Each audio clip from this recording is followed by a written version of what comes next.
కూడా చేసిందేమీ లేదు. సంవత్సరానికి 2 కోట్ల ఉద్యోగాలు అన్నారు. 10 ఏళ్లలో 20 కోట్ల ఉద్యోగాలు వచ్చినాయా? ఎవరికి ఇచ్చిండ్రు? ఎక్కడిచ్చిండ్రు? ఇవాళ బీజేపీ నిరుద్యోగ యువతను మోసం చేసింది.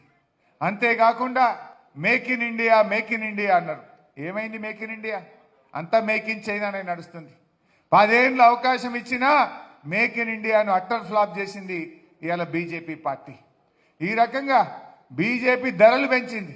పెట్రోల్ డీజిల్ ధరలు పెంచింది, గ్యాస్ సిలిండర్ ధరలు పెంచింది తప్ప రూపాయి విలువ దించింది తప్ప చేసిందైతే ఏమీ లేదు. అందువల్ల ముఖ్యంగా యువత మేధావులు బాగా ఆలోచించండి. ఇవాళ బీఆర్ఎస్ తెలంగాణ ప్రజల గొంతుక. తెలంగాణ కోసం ఒక గలం ఉండాలి, తెలంగాణ గొంతు బాని వినిపించాలి అంటే బీఆర్ఎస్ పార్టీ ఉండాల్సిన అవసరం ఉంది. అమరులకు 2 పూలన్న పెట్టిండా? ఒకనాడు జై తెలంగాణ అన్నోడు కాదు, అమరవీరుల స్తూపం దగ్గర 2 పూలు పెట్టినోడు కాదు.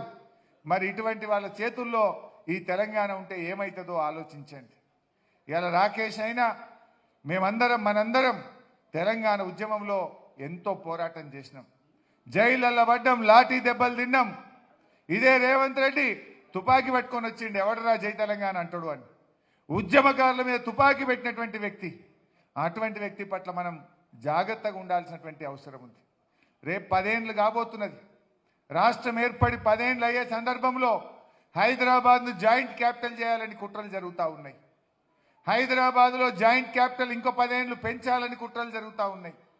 కేంద్ర పాలిత ప్రాంతం చేయాలని కుట్రలు జరుగుతూ ఉన్నాయి. మన హైదరాబాద్ మనకు కాకుండా పోయే ప్రమాదం ఉన్నది. మన హైదరాబాద్ మనకు దక్కాలంటే యావత్ తెలంగాణ ప్రజలం మనం ఒక్కటై ఈ తెలంగాణ పార్టీ బీఆర్ఎస్ పార్టీని గెలిపించుకోవాల్సినటువంటి అవసరం ఉంది. కాంగ్రెస్ బీజేపీల సంగతి తెలియదా? ఆ రోజు ఖమ్మం జిల్లాలో 7 మండలాలు ఆంధ్రాలో కలిపితే బిల్లు పెట్టింది బీజేపీ, మద్దతు ఇచ్చింది కాంగ్రెస్. అవునా కాదా? లోయర్ సీలేర్ పవర్ ప్రాజెక్ట్ మనకు కాకుండా పోయిందంటే కొట్లాడింది ఒకటే బీఆర్ఎస్. బిల్లును పాస్ చేసింది ఇదే కాంగ్రెస్ వాళ్ళు, ఇదే బీజేపీ వాళ్ళు.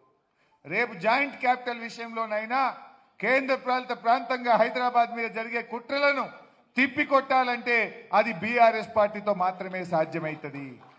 బీఆర్ఎస్ కుండే ప్రేమ ఏనాటికైనా హైదరాబాద్ మీద, తెలంగాణ మీద ఈ కాంగ్రెస్ వాళ్ళకు బీజేపీ వాళ్ళకు ఉండదు.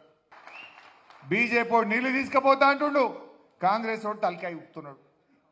రేపు దీన్ని ఆపాలనా వద్దా? మన గోదావరి నీళ్లు మనకు దక్కాలనా వద్దా? మన నీళ్లు మనకు దక్కాలంటే, మన పొలాలలో గోదావరి నీళ్లు వారాలంటే రాకేష్ రెడ్డి గారిని గెలిపించుకోవాల్సినటువంటి అవసరం ఉంది.